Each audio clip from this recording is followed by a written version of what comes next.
세 번째 발제로 넘어가도록 하겠습니다. 이번에는 동방대학원 대학의 석좌 교수로 계시는 백원기 선생님을 모셔서 설악무산의 선시선해라고 하는 발제를 청해 듣도록 하겠습니다. 저희가 이런 그 주제를 부탁드린 것은 앞에 선생님들이 말씀하셨습니다마는 스님의 시가 바로 어떤 그 선적 깨달음에서 출발하는 것이라고 했을 때 그 시적 소재 역시 많은 그 선사들의 이야기 또는 당신네의 투득한 깨달음의 세계를 보여주는 것이 아닌가 그런 생각이 드는데, 그것을 어떻게 해석하고 있는가, 우리가 어떻게 해석해야 될까, 이런 문제에 좀 집중해 보고자 합니다. 백원기 선생님의 발제를 청해 듣도록 하겠습니다. 박수로 청해 주시기 바랍니다. 네, 반갑습니다. 저는 사실은 영문학을 전공했습니다. 영문학 중에서도 영국의 토마스 하디라는 작가가 있는데, 그 하디는 소설가이면서도 시인이었습니다. 마스터 때는 소설을 전공했고 박사 때는 시를 전공했는데 하디의 시가 한 1000편이 넘어요. 그래서 저 불교적인 관점에서 시를 또 조명하고 또 시에 대한 번역을 한 300편 한 적이 있습니다. 제가 이렇게 불교 문학에 관심을 갖게 된 것은 역시 불교적인 토양 속에서 살아온 인연이 아닌가 생각이 됩니다. 제 고향은 김천 청암사 그 밑에 동네입니다. 그래서 청암사에 드나들면서 불심을 키웠고, 또 고등학교 때 불교학생을 하면서 또 대학을 졸업하고 용인에다가 불교학생을 창립을 해서 78년도에 창립을 했는데 지금까지도 청년회가 잘 유지되고 학생회가 유지되고 있습니다. 이러한 불교 토양 속에서 나름대로의 신행생활을 하고자 했고, 그러한 인연으로 인해서 제가 더 불교 문학에 관심을 가지고 또 동방대학원에서도 불교 문학을 가르치면서 오늘 이 자리에 있게 되었습니다. 오전 스님과는 조금 이해 있는 것 같아요. 제가 그 73, 4년 때에 방이 되면은 김천에 계림사라는 절이 있는데 거기 가서 한철 났는데 오전 스님과는 마주치지는 못했고, 제가 1년 뒤에 그 절에 가거나 또는 그 구미에 가면은 금오산에 해운사가 있는데 해운사에서도 제가 어느 스님하고 한철 났는데 제가 가니까 오전 스님께서 먼저 한철 나시고 가셨고, 이런 인연이 있었던 게 오늘 스님과의 좀 지중한 인연이 아닌가 생각이 되고, 어째 본다면은 우리는 인연의 숲속에서 살아가는 것이 아닌가 그런 생각을 깊이 오늘 해보았습니다.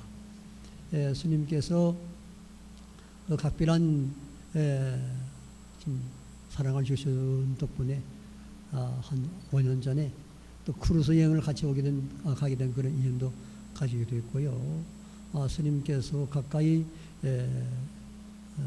보면서 전해준 말씀들이 그야말로 좀 차별 없는, 분별심 없는 마음을 우리에게 일러준 것이 아닌가 그런 생각을 하게 되었습니다.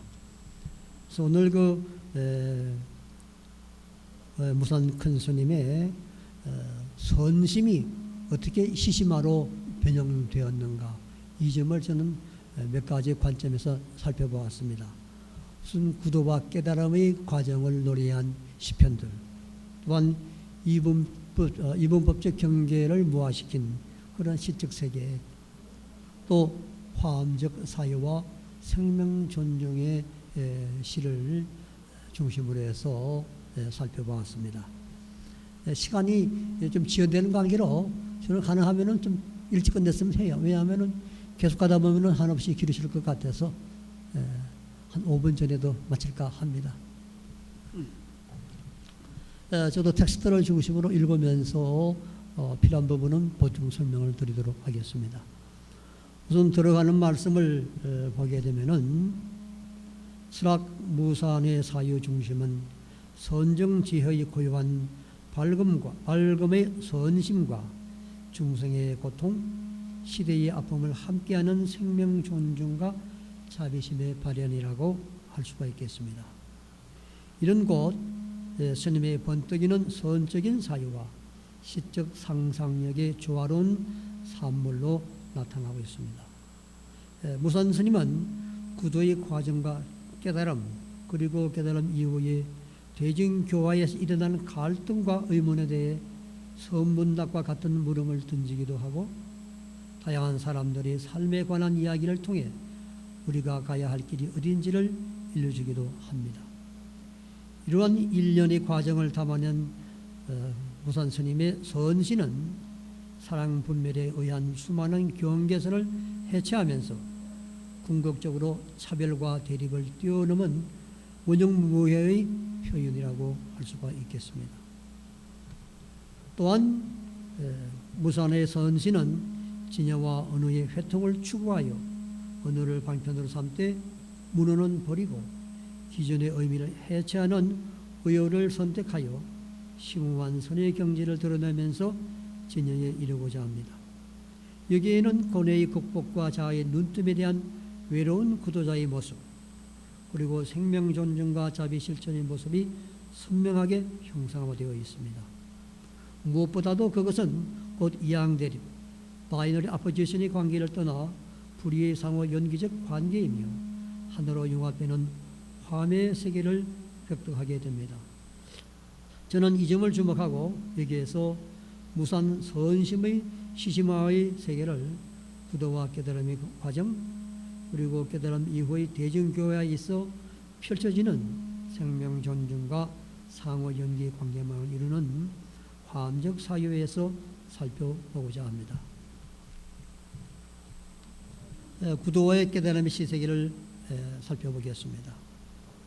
하나의 문학 작품으로 우리의 심금을 울리는 것은 세간과 출세간의 사이에서 갈등하고 절망하는 시인의 인간적 모습이라 할 수 있습니다. 역시 문학은 인간의 이야기이기 때문입니다. 무산의 시쓰기도 이와 다르지 않다 할 것입니다. 그의 시 역시 참나를 찾기 위한 치열한 구도와 깨달음의 예정에서 발현된 것이라 할 수 있습니다.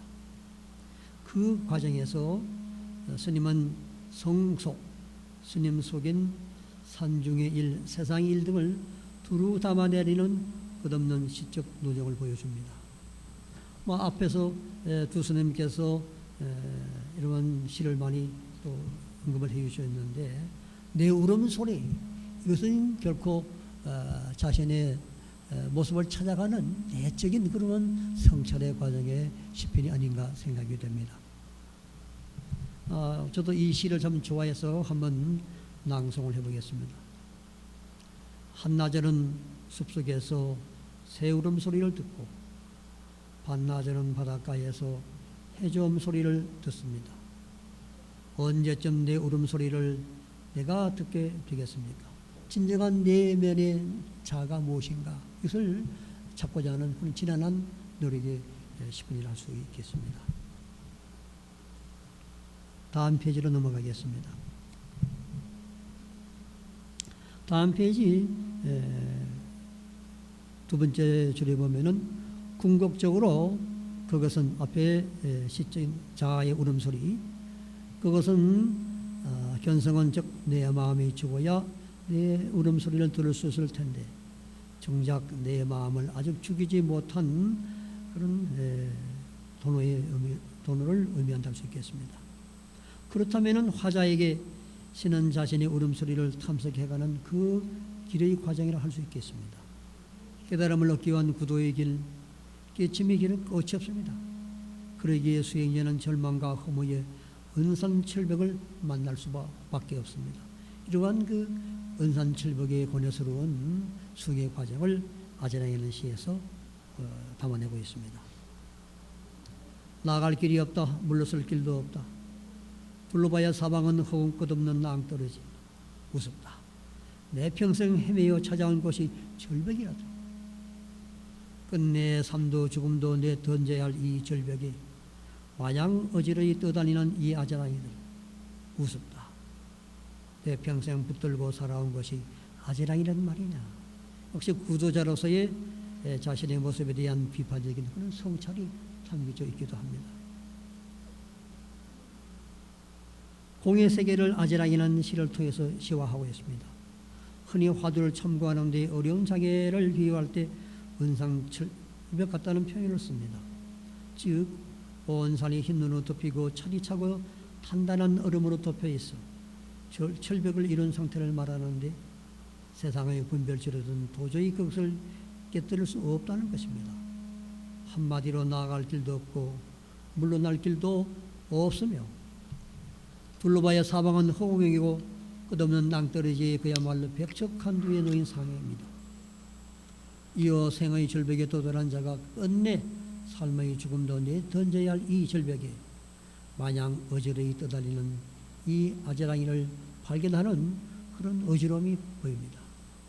실체도 없는 아재랑이로 생의 전 과정이 결국 헛것과도 같은 아재랑이의 다름 아님을 직면하는 것입니다.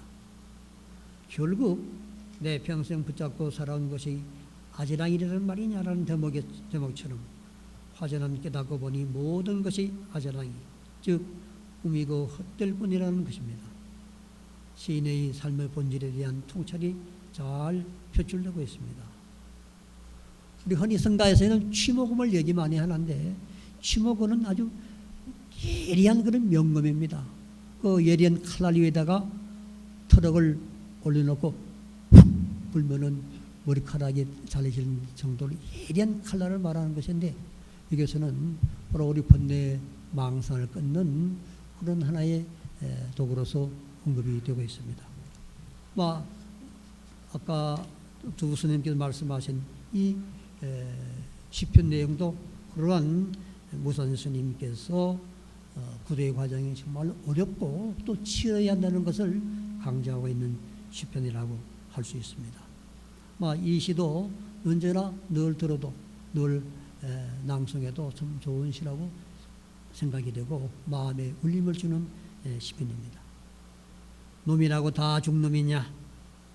죽놈 소리 들으려면은 취모금 날 끝에서 그 몇 번은 죽어야 그 물론 손발톱도 눈썹도 진물로 다 빠져야 이렇게 치열한 수행 과정을 거쳐야지 진정한 깨달음에 이를 수 있다는 것을 설파하고 있는 것 같습니다.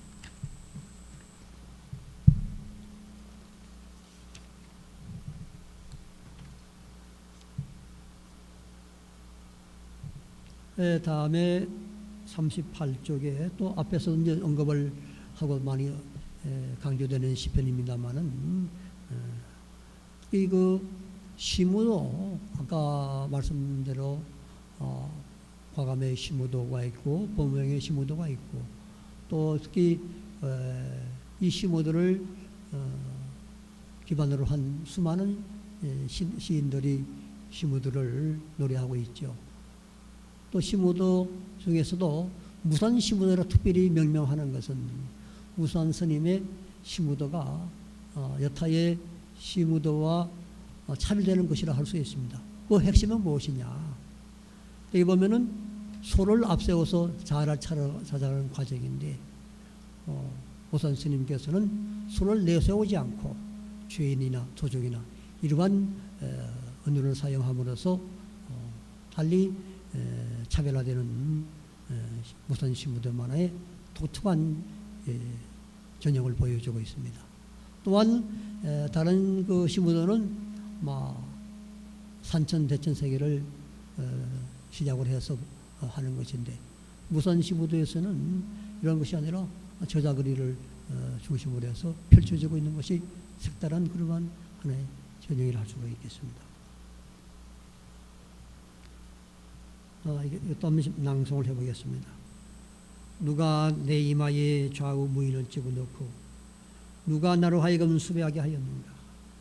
천만금 현상으로도 찾지 못할 내 행방을 천개의 눈으로도 볼 수 없는 화살이다. 팔이 무릎까지 닿아도 잡지 못할 화살이다. 도살장 새도끼 먹고 그 화살로 간 도둑이요. 누가 나로 하여금 무인을 죽게 하고 수배하게 하겠는가? 누가? 바로 이것이 스님께서 찾고자 하는 그러한 자아지요. 또 밑에도 납니다마는 도둑이라든지 스님께서는 도둑, 원수 이런 말씀을 많이 사용하시는 것 같아요. 혼이 가까운 사람들에게는 도둑 같은 원수 같은 누가 찾아와 가지고 이렇게 해달라고 하더라. 막 그런 얘기도 하시는 경우가 있고, 또 인상적인 것은 크루즈 여행을 마치고 헤어질 때에 원수처럼 헤어져라 그런 말씀을 하시더라고요. 이 원수처럼이라는 속에는 또 다정한 친구라든지 서로 뗄래야 뗄 수 없는 그러한 인연의 관계분들을 얘기하는 것이 아닌가 그런 생각을 하게 돼요. 따진다면은 원수나 다정한 친구 이것은 서로 떨어져 있는 것이 아니라 하나이다는 것을 스님께서는 말씀을 하시는 것 같다는 것을 제가 느꼈습니다. 다른 시무도에서는 산간 계곡을 그 출발점으로 하고 있으나 여기에서는 저작거리에서 나를 찾고 있는 상황의 어려운 언급으로 출발을 하고 있는 것이 특이합니다. 이것이 기존의 시무도의 시인들의 사유와 차별화되는 것이라고 할 수 있겠습니다. 내 이마에 좌우무인을 찍어놓고 나로 하여금 수백에 한 그는 누구일까? 이런 화두를 들고 소를 찾아 나서는 단계입니다. 이마에 좌우무인을 찍어놓은 이는 다름 아닌 자기 자신을 암시해주고 있다고 할 수 있겠습니다. 이는 소를 찾아 나서는 분명한 이유가 되겠습니다. 39쪽의 마지막 패러그래프 한번 읽어보겠습니다. 무사는 모든 탐욕과 성냄 그리고 어리석음의 삼독을 버리고 탈속 무해한 자유의 길을 가고자 합니다. 숱한 고뇌와 해오의 늪을 벗어나 깨달음의 세계에 이른 무사는 산과 들만이 아니라 마음 하나도 먼 바다 울음소리도 모두 하나가 되어 함께함을 인식합니다. 그 깨달음의 노래가 두 분께서 언급하신 파도이기도 합니다.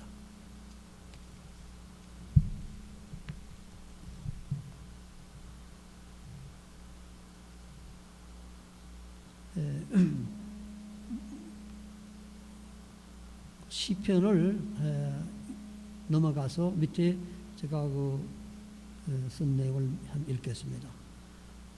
화자는 어느 날 밤 늦도록 불경을 보다가 바깥으로 나가 밤하늘을 올려봅니다. 그의 귀에는 먼 바다의 울음소리 즉 파도가 들려옵니다. 그때까지 읽은 수많은 불경의 논의가 바람에 이는 파도와 다름없다는 것을 느낍니다.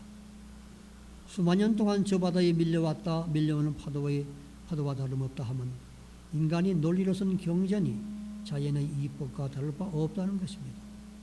모든 것이 바람 따라 일어나는 파도일 뿐 바닷속처럼 흔들리지 않는 내 마음 부동심은 언제나 그 자리 그대로 변함이 없습니다. 여기에 모든 생활은 평상심 시도라는 무산의 깨침의 선심이 녹아있다 할 수가 있겠습니다. 제가 아침에 이게 백담사 입구 도착하니까 9시 한 반쯤 됐어요. 그리고 이게 만에 말 오는데 차편도 없고 그 뒷길로 해가지고 이제 걸어오는데 마침 BTN 그 분들이 오셔서 차를 세워가지고 이쪽에 까지 왔습니다. 거기 차를 타기 전에 그게 다리를 건너오다가 아주 계곡물이 잘 흘러가고 있더라고요. 소리도 아주 좋고 거기에 서서 잠시 이 시편을 생각해 봤어요. 계곡물이 참 잘 흘러가고 있구나. 오연 스님도 이 시를 쓸 때에 좀 물을 보고서 어떤 생각을 해고 썼을까 한번 생각을 해봤어요. 강물은 우리 눈으로 보면은 있을 수도 있고 분명히 보입니다. 마음으로 보면은 보이지 않을 수도 있습니다. 또한 마음으로 보면은 보이기도 하고 또 안 보일 수도 있고 이러한 보임과 보이지 않음, 없음과 있음을 무산 스님은 무자와 하도라는 시편에서 노래한 것이 아닌가 하는 생각을 하면서 이 시를 한번 또 낭송을 해보겠습니다. 강물도 없는 강물 흘러가게 해놓고 강물도 없는 강물 범람하게 해놓고 강물도 없는 강물에 떠내려가는 뗏목다리 도저히 분별지로서는 어림도 없는 세계이지요. 그러나 무산 스님은 직관적으로 또는 무심한 상태에서 이러한 세계를 노래하고 있는 것이라고 할 수가 있겠습니다. 그 다음 41쪽에 3번에 이분법적 경계의 모아이 시세기를 한번 보겠습니다.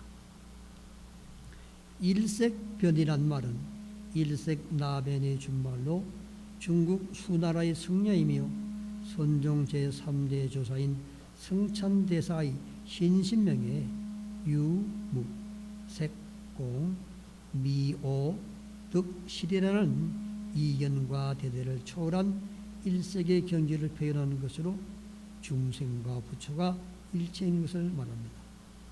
그러나 선에서는 이 절대평등의 일수변에 머무는 것을 허용하지 않습니다. 일체유심조가 의미하듯이 모든 것은 마음먹기에 달려있고 그 마음을 움직이는 것은 자기 자신입니다.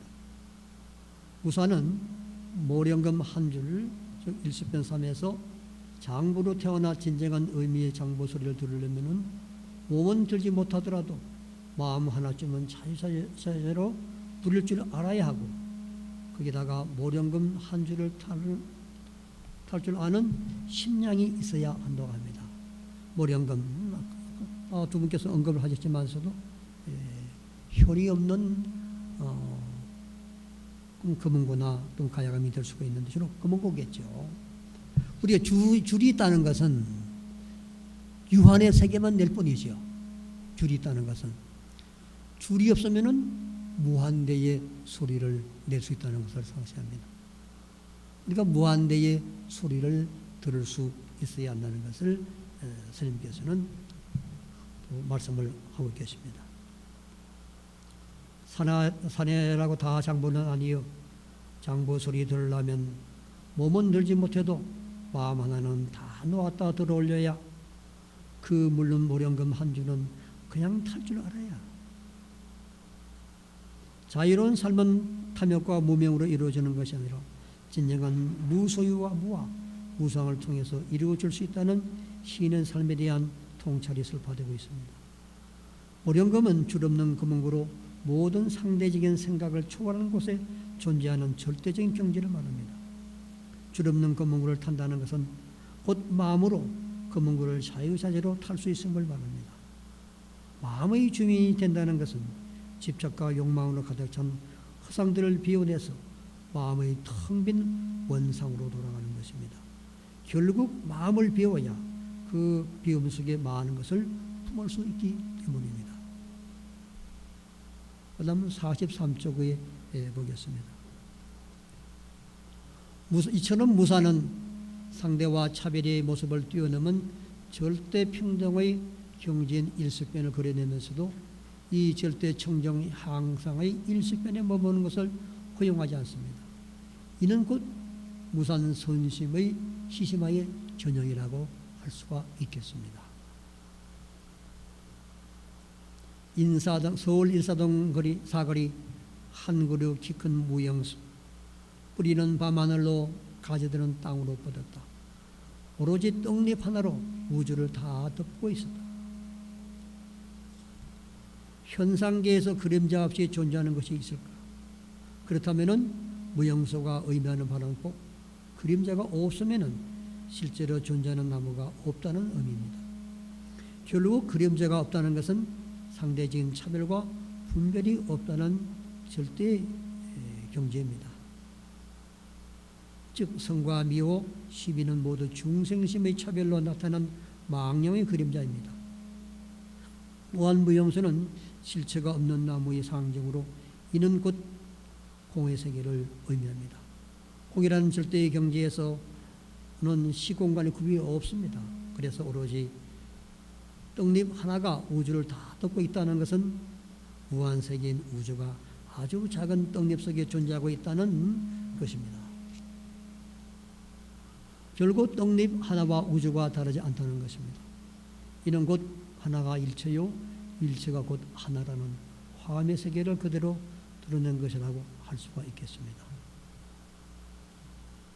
무산 스님은 자아찾게 나섰는데 깨달음을 얻고 난 뒤에 옳은 시가 바로 그 뒤에 나오는 인후구망이 되겠습니다. 이 인후구망을 넘어서 무산 스님께서는 저자의 거리로 돌아오게 되죠. 바로 보살도의 정신을 구현하는 시편들이 또 아까 두 번께 언급하신 입전수수가 되겠습니다. 45쪽에 네 번째 줄 보겠습니다. 2012년 무사는 동안거 해제 본문에서 삶의 스승이 네 주위에 있다는 것을 알아야 한다. 내가 늘상 만나는 사람들이 나의 스승이고 선지식이다. 그들의 삶이 살아있는 바로 팔만대장기다라고 하셨던 겁니다. 그래서 스님께서는 산문을 나가 만나는 사람들과 노숙자들의 가슴 아픈 삶 속에서 진리를 찾고 중생들 속으로 들어가 그들의 고통을 보고 상구벌이 하와 중생의 사악의 실천을 하라고 설했던 것입니다.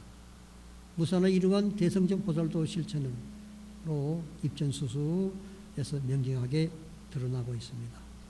스님께서는 참 생선 비린내 나는 그 저작거리에 견대차가 나와서 많은 사람들을 살펴주고 또 장가들어 소실도 얻어보고 또 남학식 사서 남도 주고 결국 마음은 일금 300만 원만으로 팔아먹고 일금 300원에 두 눈까지 팔고 다 모든 거 다 주고 이제 온몸이 짓물러진 그런 상태로 바로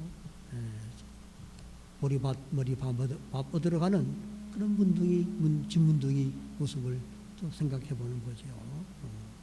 이러한 비린내나는 서민의 삶의 현장소로 들어가는 이러한 보살도 정신이 이러한 무단 시무도의 십전수수의 정신이 아닌가 생각이 됩니다. 다음 46쪽에 화엄적 사유와 생명 존중의 시세기를 보겠습니다. 우주의 모든 것을 상해 관계 속에서 통찰하는 것은 자연과 인간이 서로 융화 교섭하며 서로 자성을 일깨우는 합일의 경지를 지향합니다. 여기는 법계의 실상을 일심으로 파악하고 법계의 연계가 무자성을 근거로 상직상의방의 원리가 놓입니다. 모든 존재는 상호 의존 관계에 있다는 무산의 화엄적 사유와 선사상이 융합된 일심의 세계는 불국사가 나를 따라와서에서 잘 표출되고 있습니다. 이거 한번 읽어보겠습니다. 저도 참 이 내용이 좋아서 가끔 읽어봅니다. 천년고찰 불국사가 흐르는 바다 속에는 또 흐르는 불국사 그림자가 얼비치고 있는데 얼버치는 불국사 그림자 속에는 많이 보장된 그림자가 얼비치고 얼비치는 만이장 보정 그림자 속에는 법계 허공계 그림자가 얼비치고 얼비치는 법계 허공계 그림자 속에는 축생계 광명 그림자가 얼비치고 축생계 광명 그림자 속에는 천성계 암흑 그림자가 얼비치고 얼비치는 천성계 암흑계 그림자 속에는 욕계 미진 그림자가 얼비치고 그림자마다 각각 다른 그림자의 그림자가 나타나 서로 비추고 있어. 그것은 아승기법을 두고 말할지라도 다 말할 수 없는 그 모든 그림자들을 내 그림자가 다 거두들이고 있었습니다. 모든 만물이 하나로 어우러지고 서로 비춰주며 얼비치고 얼비치는 모습으로 끝없는 순환의 마음으로서 삼라만상이 인연에 의해 움직이고 있음을 좀 한폭의 그림처럼 보여주는 그러한 절간 이야기가 되겠습니다. 천년고찰 불국사에서 보고 느끼는 것은 일체 만상의 서로를 반영하는 화엄의 세계입니다. 이처럼 무산한 화음의 결의를 설명하는 게 아니라 각각 다른 그림자의 그림자가 나타나 서로 비추고 있는 경지에서 사물들을 보고 무예의 경지에서 노래를 하고 있습니다.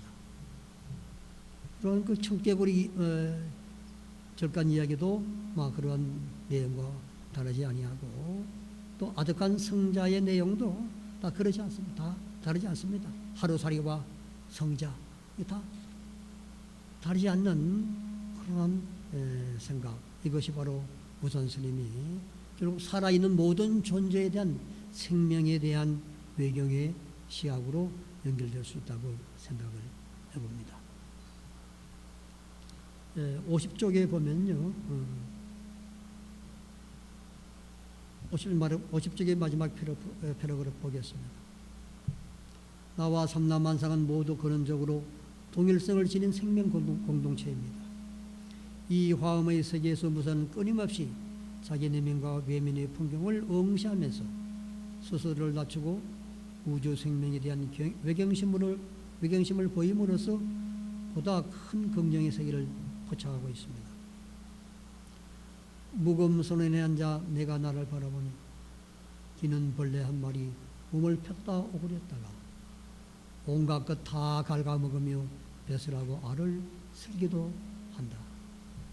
내가 나를 바라보니 전문입니다. 우주적 교감을 지닌 화자는 눈에 들어온 벌레 한 마리를 그냥 벌레가 아니라 자신의 모습으로 응시함으로써 삶의 실체와 긴밀하게 접촉을 하고 있습니다. 무금 선언의 무금은 무고구금에서 온 말로 고금이 둘이 아니라 불의의 설리를 담고 있습니다. 화자는 어떤 거창한 목적의식으로 자연을 바라보는 것이 아니라 그저 있는 그대로 무심히 바라볼 뿐입니다. 내가 나를 바라보는 일 없으면서도 있는 나, 있으면서도 없는 나를 찾는 것으로 깨달음의 과정을 상징하기도 합니다. 참나온 나가 가짜의 나, 즉 중생의 나를 바라보니 내가 기는 벌레 한 마리에 불과하다는 것입니다. 이러한 자각은 내 속에 들어있는 타자를 자각하는 일과 다름이 없습니다. 그리고 타자로서의 나는 지금 몸을 폈다 오그렸다가 하며 온갖 것 다 갉아먹고 배설하고 알을 설계도 하는 한 마리 기른 벌레와 같은 구조를 통해서도 확인이 됩니다. 사물로서 바라보았던 벌레는 시인의 자아가 되는 벌레로 치환되고 있습니다. 곧 자아가 동일시를 통하여 자신 아닌 존재들을 받아들임으로써 개체적 자아를 확장하여 큰 자아로 승화됨을 의미하기도 합니다. 이러한 이면에는 차별과 대립을 넘어선 천지만물이 한 몸이라는 선제가 내재하여 있습니다. 이처럼 모든 대립의 경계선이 해체된 곳에 무산의 불이함적 사회 시각이 놓이게 된다 할 것입니다. 52쪽 보겠습니다. 만다라는 낱낱의 살인 폭이 속바퀴 축에 모여 둥근 수르바퀴인 원륜을 이루듯이 모든 법을 원만히 다 갖추어 모자람이 없다는 윤원구적을 의미합니다. 이는 곧 삼라만상의 존재들이 상호연대를 이루며 내적으로 긴밀하게 연관되어 있는 친연성의 형상화를 상징합니다.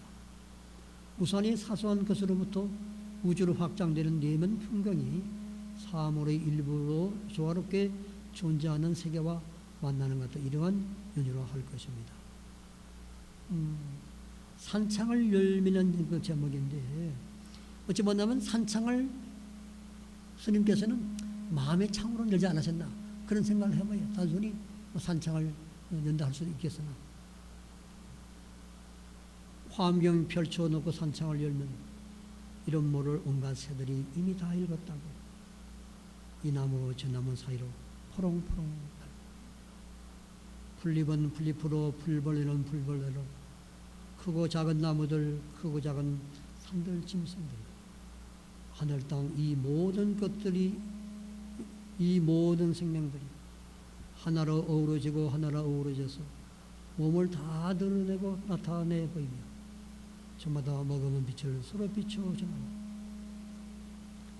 우주의 한 공간 속에 있는 존재들이 하나로 어우러져서 장엄한 화엄의 경지를 보여주는 시편입니다. 화엄경을 깨닫고서 깨닫지 못한 화자는 새가 날아다니는 그 현상계에서 이치를 깨닫게 됩니다. 그 이치란 우주 만물이 서로 상적상입한다는 화엄의 진리입니다. 실상이란 다른 특별한 것이 아니라 새들이 날고 노래를 부르고 하는 것이 다 실상입니다.